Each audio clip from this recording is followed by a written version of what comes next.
starting with something that caught everyone off guard: Vampire.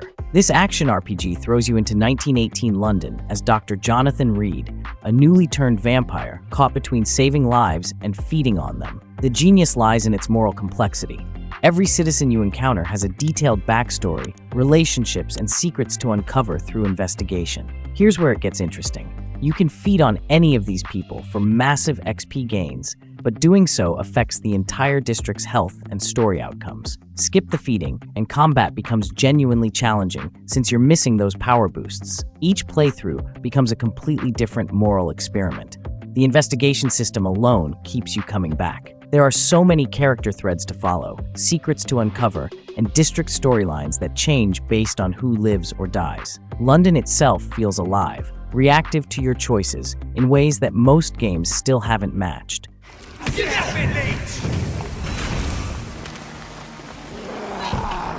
Speaking of choices that matter, Project Zomboid takes survival to a whole different level.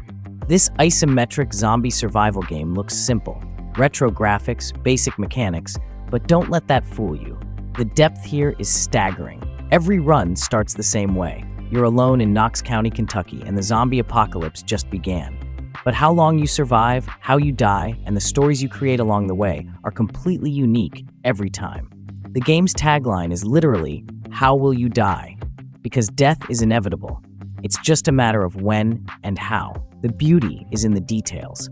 Loud noises attract zombies, so that generator keeping your base powered might also be your downfall. Food spoils, you need to sleep, injuries affect your movement, and even something as simple as stepping on broken glass can lead to infection and death. But here's the thing. Every death teaches you something new about survival. Still drawing breath, I see.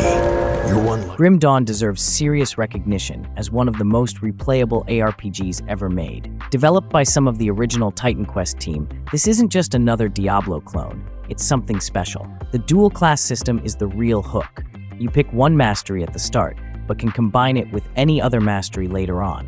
Want to mix Soldier with Necromancer? You get a Death Knight. Demolitionist with Arcanist? Sorcerer.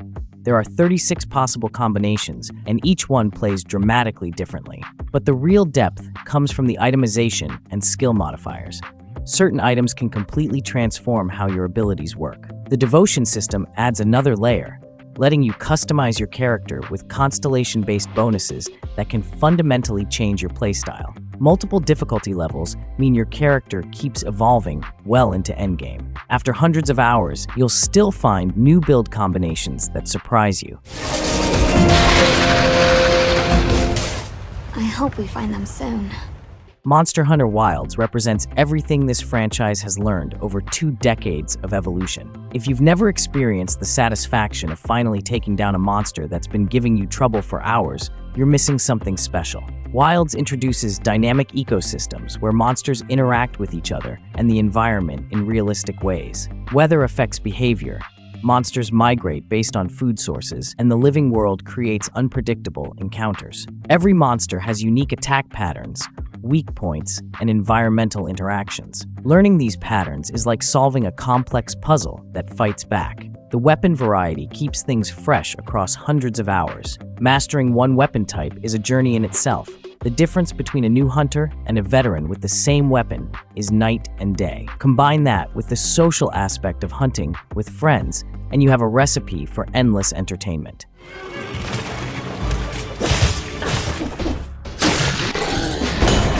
Dead Cells perfected the roguelike formula in ways that still influence games today. This Metroidvania roguelike hybrid shouldn't work as well as it does, but every element comes together brilliantly. The combat feels incredible. Every weapon has weight and impact, from quick daggers that let you dance around enemies to massive hammers that crush everything in your path. The variety in weapons and abilities means each run can play completely differently. Here's why you keep coming back. Permanent progression mixed with random generation. Yes, you lose most upgrades when you die, but you unlock new weapons, abilities, and routes that expand future possibilities. The game slowly opens up, revealing new biomes, secrets, and upgrade paths based on how you play. Even after completing the main path, there are multiple routes through each area, hidden secrets, and the developer keeps adding content years later, so there's always something new to discover.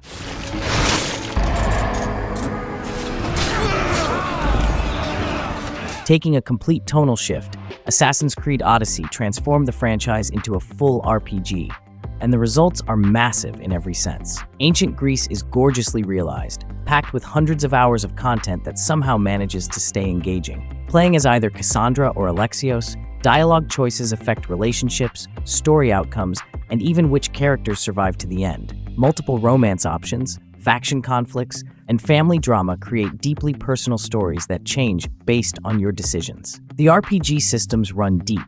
Different gear sets encourage different playstyles: stealth assassin, warrior bruiser, or archer specialist. Every question mark on the map leads to something: a puzzle tomb, a conquest battle, a mythical creature fight, or a story that adds to the world's lore. Side quests range from silly to profound, and many tie into the larger narrative in surprising ways. Got to be careful not to get spotted. Time to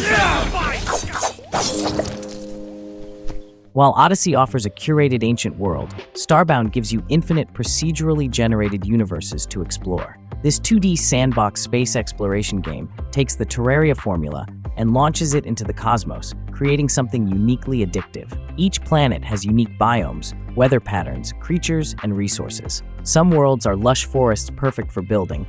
Others are harsh volcanic wastelands that challenge your survival skills. Ship customization and base building offer incredible creative freedom. Your spaceship serves as both transportation and home base, fully customizable down to individual blocks. Planetary outposts let you establish footholds across the galaxy. The building tools are robust enough to create anything from simple shelters to massive architectural marvels. The story missions provide structure, but the real joy comes from setting your own goals.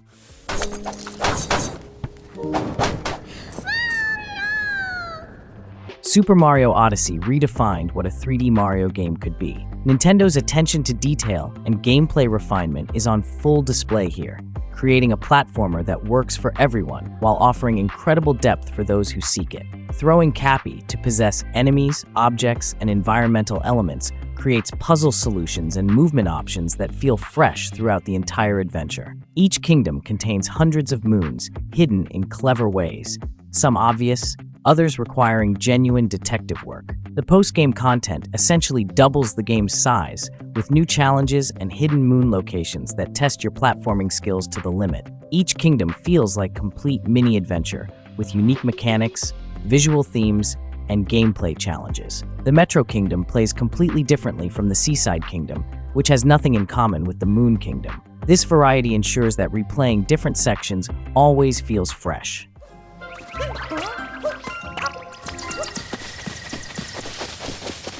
Breath of the Wild completely reimagined what a Zelda game could be. This isn't just an open-world game. It's a physics playground that rewards experimentation and creative problem-solving in ways that still surprise us years later. The chemistry engine is the secret sauce. Fire spreads through grass, metal conducts electricity, ice creates bridges.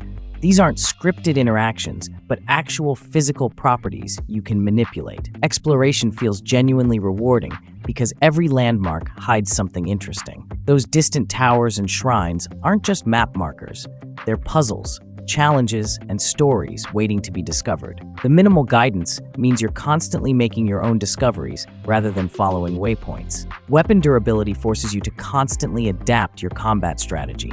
Weather affects gameplay in meaningful ways. You can't climb in rain, metal weapons attract lightning, and cold environments require preparation.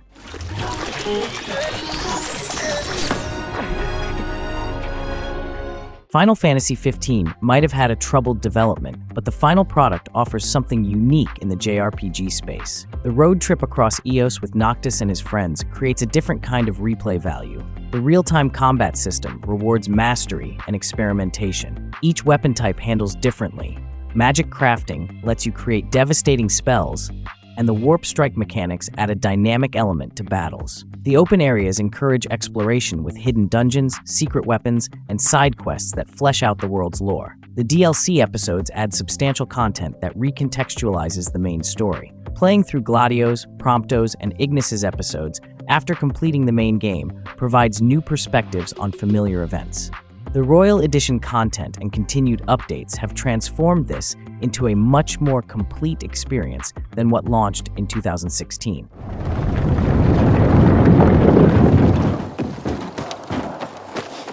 Dying Light 2 Stay Human perfected the zombie parkour formula while adding meaningful choice consequences. The city is your playground, and mastering the movement system is half the fun. Parkour feels incredible once you get the hang of it. Chaining wall runs, slides, and jumps to traverse the urban landscape becomes second nature, but perfecting routes and discovering new paths keeps the exploration engaging. The day-night cycle completely changes how you approach the world. Daylight belongs to humans, but nighttime releases the true horrors. The faction system creates real consequences for your choices. Siding with the peacekeepers or survivors affects not just story outcomes, but actual changes to the world. Your decisions determine which facilities get built, what services become available, and how districts develop. Combat evolution keeps things interesting throughout the 60-plus hour campaign. Early game zombie encounters that felt overwhelming become routine as you unlock new abilities and weapons. But the game keeps introducing new enemy types and challenges that force you to adapt your strategies. Eat this, motherfucker! While Dying Light 2 focuses on vertical movement, Ghost of Tsushima perfected horizontal exploration across one of gaming's most beautiful open worlds. Sucker Punch created a feudal Japan that feels both authentic and cinematic. The combat system walks the perfect line between accessible and deep. You can button mash through early encounters, but later enemies require mastering different stances, timing, and positioning. The standoff duels are particularly satisfying, these tense one-shot encounters that reward patience and precision. Jin's transformation from honorable samurai to pragmatic ghost creates natural replay opportunities. You can play the entire game as an honorable warrior, using stealth minimally and facing enemies head-on, or embrace the ghost tactics fully, using every dirty trick to liberate Tsushima efficiently. The game acknowledges and responds to your approach through NPC reactions and story beats. Exploration feels organic thanks to the brilliant wind guidance system. Instead of minimap icons, the wind literally points toward objectives, encouraging you to look at the actual world rather than a UI element. Following foxes to shrines, birds to secrets, and smoke to side quests makes discovery feel natural rather than checklist-driven. Every vista looks like a classical Japanese painting, and the dynamic weather and lighting systems ensure that familiar locations look different depending on when you visit them.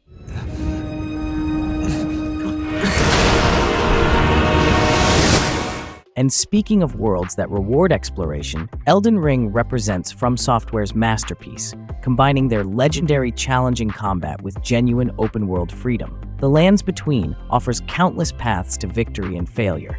The genius lies in how it handles difficulty. Stuck on a boss? You can literally just leave and come back later with better equipment, more levels, or new strategies. The open-world design eliminates the frustration walls that defined previous Souls games, giving you agency in how you approach challenges. Build variety reaches incredible heights. Strength builds, dex builds, pure magic, hybrid approaches, bleed builds, faith builds. Each playstyle feels completely different. Finding new weapons, spells, or ashes of war can completely transform your approach to familiar encounters. The respect system lets you experiment freely without starting over. The world itself tells stories through environmental details, item descriptions, and optional encounters. Multiple questlines can be missed entirely on first playthroughs, creating natural reasons to explore different paths. Hidden areas, secret bosses, and alternate endings provide goals that extend well beyond the main story.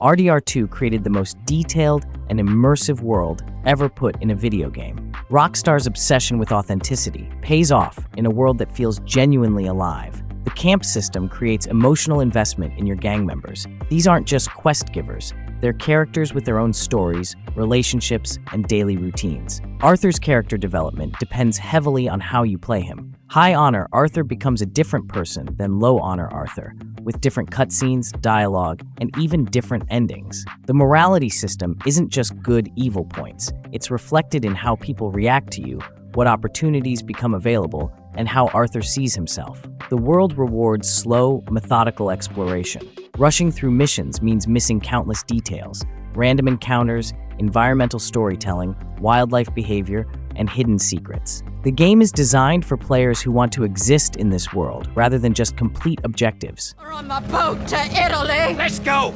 Arthur, come on! Forgive me.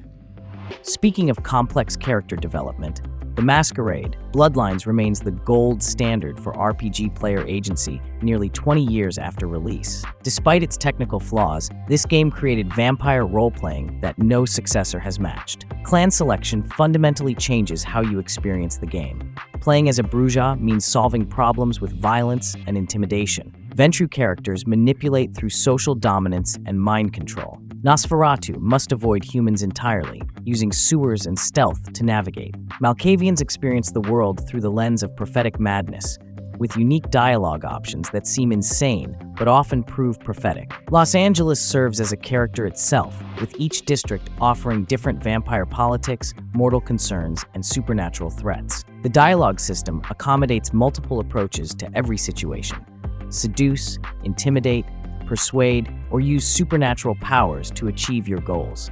Many encounters have 5 or 6 different resolution paths, encouraging multiple playthroughs to see how different character builds handle the same challenges.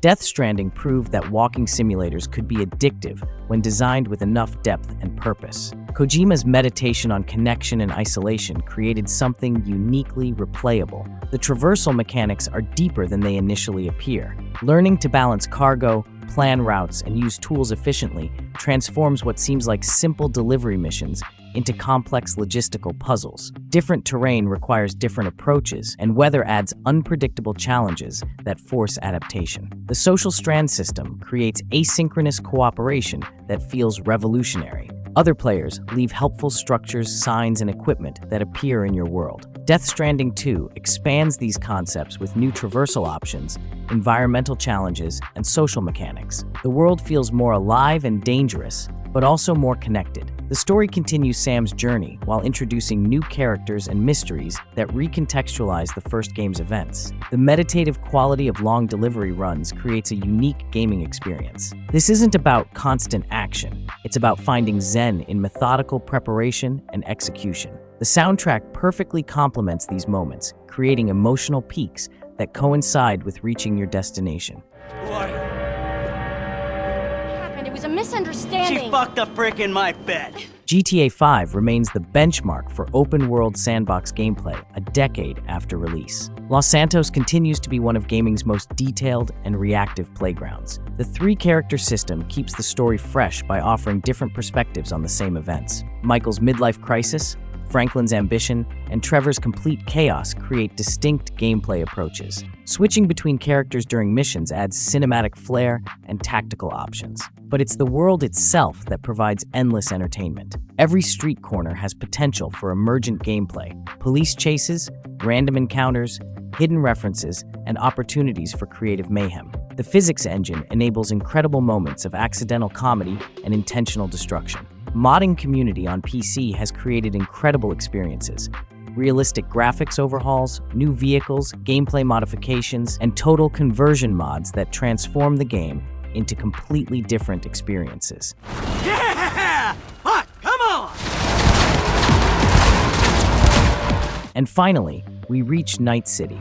Cyberpunk 2077's rocky launch overshadowed what eventually became an incredible RPG experience. After years of updates and the Phantom Liberty expansion, this is finally the game it was meant to be. Night City is dense with detail and opportunity. Every district has its own character, from the corporate clean streets of City Center to the gang-controlled chaos of Pacifica. The vertical design means there are always new areas to discover: rooftop paths, hidden apartments, underground markets, and corporate towers. Character building offers incredible flexibility. Street kid, nomad, or corporate life paths change dialogue options and story context throughout the game. Cybernetic augmentations let you customize V's abilities to match your playstyle. Stealth hacker, combat monster, social manipulator, or hybrid approaches.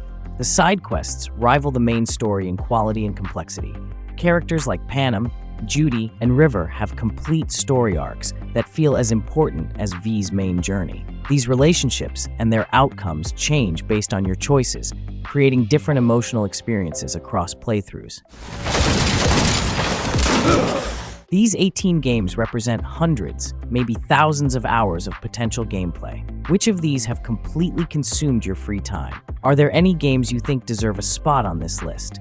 Drop your thoughts in the comments. I genuinely read every single one, and your recommendations often end up in future videos. If this list helped you discover your next gaming obsession, hit that like button and subscribe for more deep dives into gaming's best experiences. We've got tons more content coming that I think you'll love. Thanks for watching, and I'll catch you in the next one.